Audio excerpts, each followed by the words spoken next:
Bienvenue dans mon monde où je t'invite à te connaître profondément, à recoller les morceaux avec la part divine qui est en toi.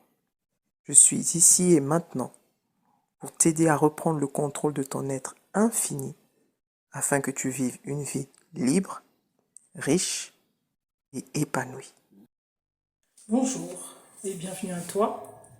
Pour ceux qui ne me connaissent pas, je suis Genesis. Je suis l'autrice de Maintenant je vis, un livre qui est disponible sur toutes les plateformes en ligne, Fnac, Amazon, De Cite, Cultura, Furet du Nord et toutes les autres, et aussi en librairie à la commande. Alors aujourd'hui on va parler de l'idolâtrie. Je voudrais voir avec vous cette notion, je pense, qui est très souvent confondue, surtout dans le monde religieux.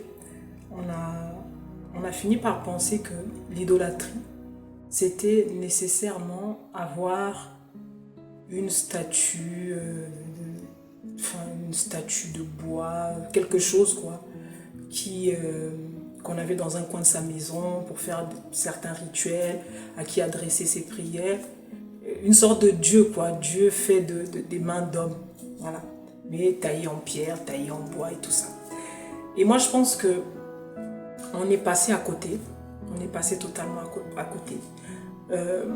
Alors, ma perception, l'idolâtrie, ce n'est ni plus ni moins quelque chose qui prend la place de Dieu dans ta vie. C'est-à-dire, peu importe la notion que tu te fais de Dieu,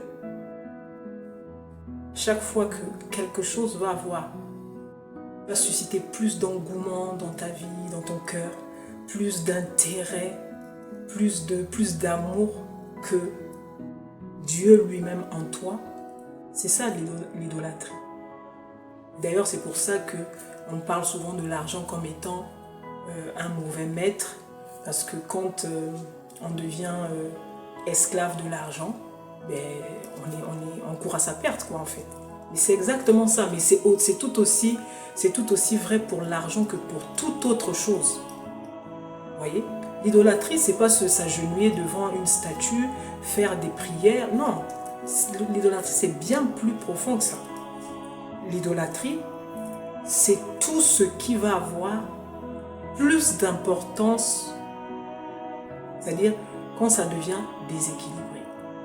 Quand c'est excessivement excessif, à outrance, vous voyez, quelque chose qui prend la place de Dieu.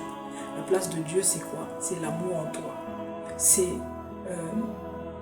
finalement manifester l'amour dans tout ce que tu fais. Dans tout ce que tu vibres, tu manifestes l'amour, parce que l'amour, c'est ta nature, ta véritable nature. Mais quand, par exemple, donc on a parlé de l'argent, mais il va avoir, par exemple, un caractère donné. Tu as par exemple tendance à escroquer. Voilà, on va parler de ça.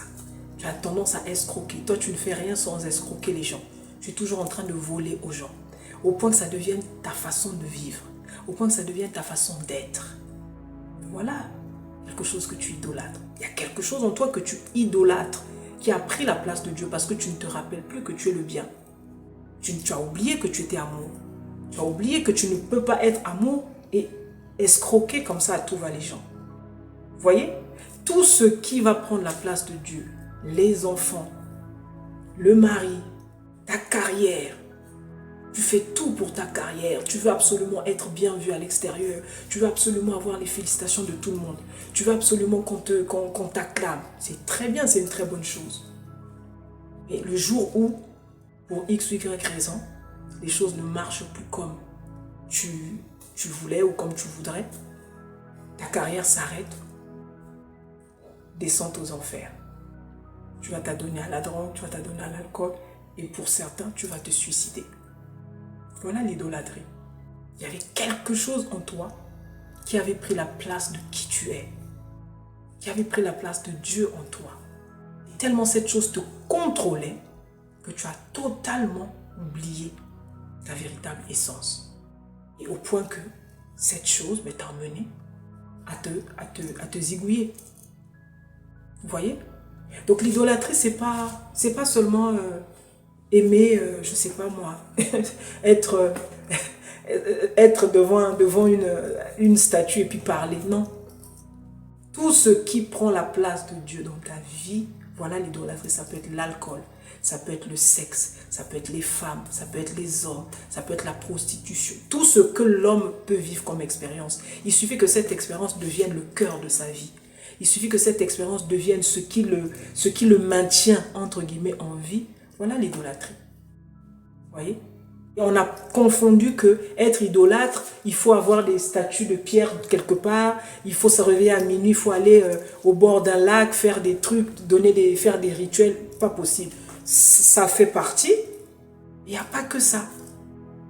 Vous voyez? Maintenant, la question que je te pose, qu'est-ce que toi tu idolâtres dans ta vie?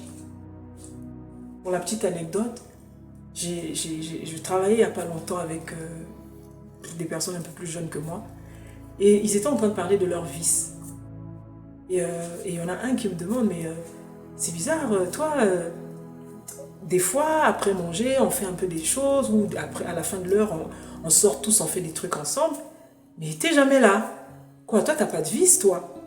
Et ça m'avait fait sourire, en fait.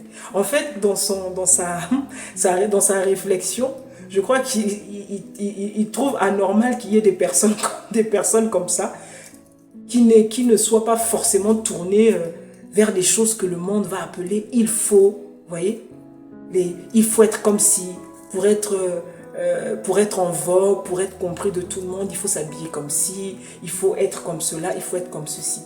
Vous voyez? En fait, tout ce qui est excès, tout ce qui commence à déterminer qui tu es, voilà l'idolâtrie. Faisons attention avec ça. Tout ce que tu vas faire, il n'y a rien que tu puisses faire en dehors de toi qui pourra te rendre complet. Et je pense qu'avec l'expérience que tu as de la vie, tu t'es rendu compte. Tu peux être la personne la plus qui aime l'alcool comme pas possible. Tu peux finir, je ne sais pas moi, 100 packs de bière, là, après tes KO, quand tu vas te réveiller de ta cuite, tu auras à nouveau soif. Pourtant, tu as l'impression que tu dois boire, tu dois continuellement boire. Mais il suffit que tu fasses une pause, tu verras que tu auras à nouveau soif. Il n'y a rien que tu puisses faire à l'extérieur de toi, de qui tu es profondément, qui puisse te combler parfaitement. Donc, on recherche toujours des pansements, c'est des solutions momentanées, des petites solutions éphémères. On se dit que moi, je vais essayer ça. Peut-être que si je me mets dans le sexe, à outrance, ça va combler, je ne sais pas, ce vide que je ressens toujours en moi. Et tu as tout le temps envie de sexe, tu as tout le temps envie d'alcool, tu as tout le temps envie de femme. Mais tu te rends compte que ton monde ne change pas. Tu te rends compte que ta vie ne change pas. Donc l'idolâtre que tu es en train de se détruire simplement à petit feu. Idolâtre-toi, toi le véritable toi. Aime-toi, toi le véritable toi. Adore-toi, toi le véritable toi. Et ce Dieu-là, il est en toi, il est constamment, il est disponible. Il n'attend que toi. Si effectivement, tu veux le faire rivaliser avec autre chose que lui-même il a créé, tu ne vois pas que ça ne marche pas. Comment tu peux rivaliser le Créateur et sa création? Vous voyez? Donc c'est ça, tout ce que tu essaies de chercher pour colmater, pour combler quelque chose, pour essayer de, ça ne marche pas. Parce qu'en réalité, ta force ne se trouve jamais à l'extérieur. Ta force se trouve à l'intérieur. Tes réponses, tu les trouves toujours à l'intérieur. Tu peux aller écouter un message, comme là, par exemple, tu es en train d'écouter mon message. Si le message, il te touche, il va te toucher à l'intérieur. Ce n'est pas mes mots. En réalité, ce ne sont pas mes mots qui sont extraordinaires. C'est juste que moi, je t'aide simplement à ouvrir cette porte, peut-être que juste là qui était restée fermée. Mais la porte, c'est toi qui vas l'ouvrir. Mais cette porte, tu l'ouvres toujours en toi. Tu ne l'ouvres jamais à l'extérieur. Ça se passe toujours à l'intérieur de toi. Parce que le monde intérieur, c'est le véritable monde qui existe. Et c'est l'homme lui-même. Vous voyez? Donc c'est pour ça que je suis là, simplement pour te rappeler. Fais attention à ce que tu idolâtres. Fais attention à ce à quoi tu t'attaches plus que de raison. Vis les choses pleinement. Sois heureux avec ceux qui sont autour de toi. Aime les choses que tu aimes, mais sans oublier qui tu es, sans oublier qu'à tout moment ces choses peuvent te quitter, sans oublier qu'à tout moment ces choses peuvent s'arrêter, sans oublier qu'à tout moment ces choses peuvent être terminées. Vous voyez? C'est ça, vivre en conscience de façon équilibrée. C'est que tu profites pleinement de la vie. Personne ne t'interdira de profiter pleinement de ta vie. Tu profites pleinement de ta vie et c'est ce qu'il faut. Mais n'oublie pas, à tout moment ça peut s'arrêter. Donc, mets l'accent sur ce qui est important. Mets l'accent sur ce qui est essentiel. J'espère que ça va aider quelqu'un. Je te souhaite d'être heureux. Ciao.